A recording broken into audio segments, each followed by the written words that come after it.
IPL 2026 সালে Kolkata night রাইডার্সের দল থেকে ওপেনিং কে করতে পারে, কোন প্লেয়ারকে ওপেন করালে সব থেকে বেশি ভালো হয় কলকাতা নাইট রাইডার্সের জন্য, এবং কলকাতা নাইট রাইডার্সের প্লেইং 11 কেমন হতে পারে আইপিএল 2026 সালের প্রথম ম্যাচের জন্য। মুম্বাই ইন্ডিয়ান্সের বিপক্ষে প্রথম ম্যাচ কলকাতা নাইট রাইডার্স খেলতে নামবে আইপিএল 2026 সালে, এবং সেই ম্যাচটার জন্য কলকাতার বেস্ট প্লেইং 11 কি হতে পারে সেটাও তোমাদেরকে এই ভিডিওতে জানাবো। তো ভিডিওকে লাস্ট অবধি দেখতে থাকো, আর চ্যানেলে নতুন হয়ে থাকলে চ্যানেলটিকে ফলো আর সাবস্ক্রাইব করে দেবে এবং লাইক শেয়ারও করে দেবে। তো চলো ভিডিওটাকে শুরু করি।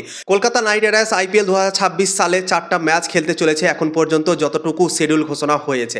তো প্রথম ম্যাচ মুম্বাই ইন্ডিয়ান্সের বিপক্ষে নামবে, এবং সবথেকে গুরুত্বপূর্ণ ব্যাপার, সবথেকে ইম্পর্টেন্ট ব্যাপার হচ্ছে কলকাতা নাইট রাইডার্সের দলে ওপেনিং কে করতে চলেছে।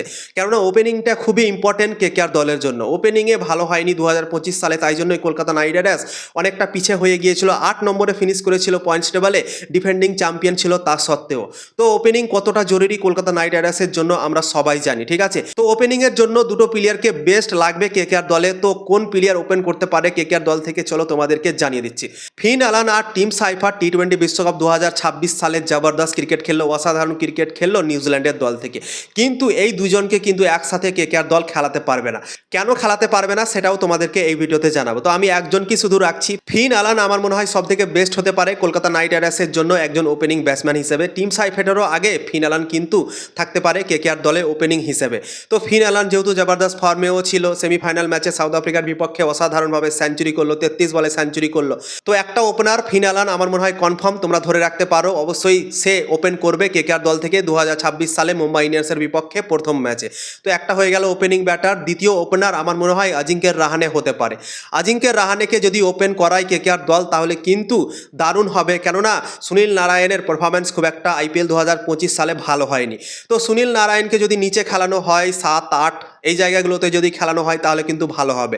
সুনীল নারায়ণকে একটা অ্যাটাকিং ব্যাটার হিসেবেও কিন্তু মিডিল অর্ডারে খেলাতে পারে। ধরো 7 ওভার পার হয়ে গেল, সেই সময়তে স্পিন বোলাররা আসে, তো সেই সময়তে যদি সুনীল নারায়ণকে পাঠিয়ে দেয় কলকাতা নাইট রাইডার্স, সেই সময় কিন্তু স্পিন বোলারদের ওপর বড় বড় শট খেলতে পারে সুনীল নারায়ণ, সেখানেও কিন্তু তাকে ইউজ করতে পারে। তো আমার মনে হয় ওপেনিং কম্বিনেশনটা ভালো করার জন্য আজিঙ্ক্য রাহানে আর ফিন অ্যালান যদি ওপেন করে কেকেআর দল থেকে তাহলে কিন্তু এদের দুজনের ওপেনিং জুটি খাতারনাক হতে পারে, এবং এই দুজন অসাধারণ ক্রিকেট খেলতে পারে কেকেআর দলের জন্য। তো আমার মনে হয় ফিন অ্যালান আর আজিঙ্ক্য রাহানেকে ওপেন করা উচিত, ঠিক আছে। 3 নম্বরে ক্যামরন গ্রিনকে খেলানো উচিত। ক্যামরন গ্রিনকে 25 কোটি টাকার উপরেও কলকাতা নাইট রাইডার্স এবার কিনেছে। ক্যামরন গ্রিনের ফর্ম খুব একটা কিছুদিন থেকে ভালো ছিল না, টি20 বিশ্বকাপেও ভালো পারফরমেন্স করতে পারেনি, ব্যাটিং ভালো করতে পারেনি। তো ক্যামরন গ্রিন যেহেতু একটা ইম্পর্টেন্ট প্লেয়ার, যে কোনো মুহূর্তে ম্যাচকে পরিবর্তন করে দিতে পারে, যতটা বল তাকে খেলার সুযোগ দেবে কেকেআর দল ততটাই আমার মনে হয় সব থেকে বেশি ভালো হবে। তো ক্যামরন গ্রিনকে আশা করছি কি 3 নম্বরে যদি খেলায় কেকেআর দল তাহলে কিন্তু তার থেকে বেস্টটা বেরিয়ে আসতে পারে বন্ধুরা। তো তাই জন্য এই ক্যামরন গ্রিনকে আমার মনে হয় 3 নম্বরে রাখা উচিত। 4 নম্বরে আঙ্ক্রিস রঘুবংশীকে রাখা উচিত। আঙ্ক্রিস রঘুবংশী 2025 সালেও কিন্তু জবরদস্ত খেলেছিল, অসাধারণ ব্যাটিং করেছিল। 2024 সালেও ভালো খেলেছিল। টেকনিক্যাল ব্যাটসম্যান আছে আঙ্ক্রিস রঘুবংশী, তো কোনো সন্দেহ নেই 4 নম্বরের জায়গাতে আঙ্ক্রিস রঘুবংশী। তো 4 নম্বরে হচ্ছে আঙ্ক্রিস রঘুবংশী। 5 নম্বরে একটা নতুন প্লেয়ারকে খেলাতে পারে কলকাতা নাইট রাইডার্স, সেই প্লেয়ারটার নাম হচ্ছে তেজস্বী সিং। তেজস্বী সিং একটা উইকেট কিপার ব্যাটার এবং দারুণ ক্রিকেট খেলে ভাই, তার হাতে অনেক বড় বড় শট আছে। তো 5 নম্বরের জায়গাতে যেহেতু ফিনিশিংয়ের কাছাকাছি চলে যাচ্ছে, 14-15 ওভারের মধ্যে 5 নম্বরের জায়গাতে হয়তো ব্যাটিং করতে তাকে নামতে হতে পারে। তো 5 নম্বরের জায়গাতে একটা হিটার ব্যাটার লাগবে। তো তাই জন্য আমার মনে হয় তেজস্বী সিং এর কাছে অনেক বড় বড় শট আছে, তো তাকে খেলালে বেশি ভালো হবে। আরও দুটো অপশন আছে কেকেআর দলের কাছে, একটা হচ্ছে রাহুল ত্রিপাঠী, একটা হচ্ছে মানিশ পান্ডে। তো 5 নম্বরের জায়গার জন্য এই দুটো প্লেয়ার আমার মনে হয় বেস্ট নাও হতে পারে। তেজস্বী সিং এর কাছে এর থেকেও বড় বড় শট আছে এই দুজনের থেকে। তো আমার মনে হয় তেজস্বী সিংই বেস্ট হতে পারে 5 নম্বরের স্লটের জন্য। তো তেজস্বী সিং 5 নম্বর। 6 নম্বরে আমার মনে হয় রিঙ্কু সিংকে খেলানো উচিত। রিঙ্কু সিং ফিনিশারের ভূমিকাটা পালন করে, তো রিঙ্কু সিং আমার মনে হয় 6 নম্বরের জায়গাতে বেস্ট হবে কেকেআর দলের জন্য। 7 নম্বরে রমনদীপ সিংকে আমার মনে হয় খেলানো উচিত। Ramandeep Singh bowling, batting, fielding সব জায়গায় কাজ করে দেবে। তো রমনদীপ সিং আমার মনে হয় 7 নম্বরে কেকেআর দল থেকে খেলতে পারে, ফিনিশিংয়ের ভূমিকা পালন করতে পারে।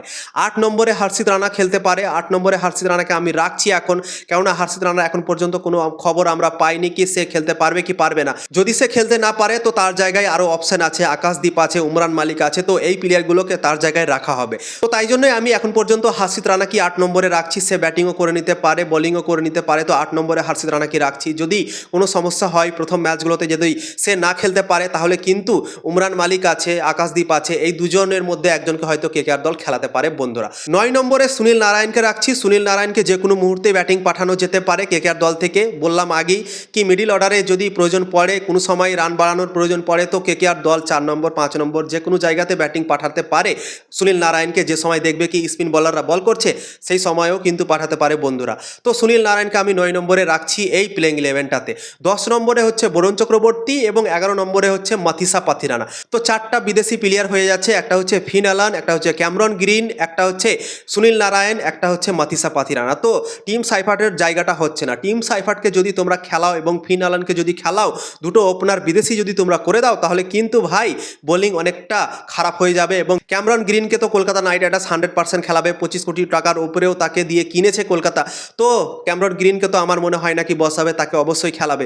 তো তাই জন্য এই সমস্যা হবে কেকেআর দলের জন্য দুইজনকে একসাথে খেলানোর জন্য। টিম সাইফার্ট আর ফিন অ্যালানের মধ্যে একজন কি খেলাতে পারবে, এবং সেটা ফিন অ্যালান আমার মনে হয় সব থেকে এগিয়ে আছে। ফিন অ্যালানই কেকেআর দল থেকে ওপেন করতে পারে। ক্যামরন গ্রিন দ্বিতীয় বিদেশি প্লেয়ার এবং 3 নম্বর প্লেয়ার হচ্ছে সুনীল নারায়ণ, 4 নম্বর প্লেয়ার হচ্ছে মাথিসা পাথিরানা। তো এই 4টা প্লেয়ার বিদেশি খেলতে পারে কেকেআর দল থেকে। এবং যে প্লেইং 11টা তোমাদেরকে জানালাম এখন, এই প্লেইং 11টা যদি কেকেআর দল খেলায় তাহলে কিন্তু বেস্ট হতে পারে কেকেআর দলের জন্য। তো তোমাদের কি মনে হয় এই প্লেইং 11টা কেমন লাগলো তোমাদেরকে অবশ্যই কমেন্ট করে জানাবে, এবং তোমরাও একটা প্লেইং 11 বানাতে পারো এবং কমেন্ট করে জানাতে পারো কি এই প্লেইং 11টা খেলালে অবশ্যই ভালো হতে পারে কেকেআর দলের জন্য। তো ইনফরমেশন যদি ভালো লেগে থাকে অবশ্যই লাইক শেয়ার করে দেবে, ফেসবুকে দেখছো তো ফলো করবে, ইউটিউবে দেখছো তো অবশ্যই সাবস্ক্রাইব করে দেবে। দেখা হচ্ছে আবার পরের ভিডিওতে।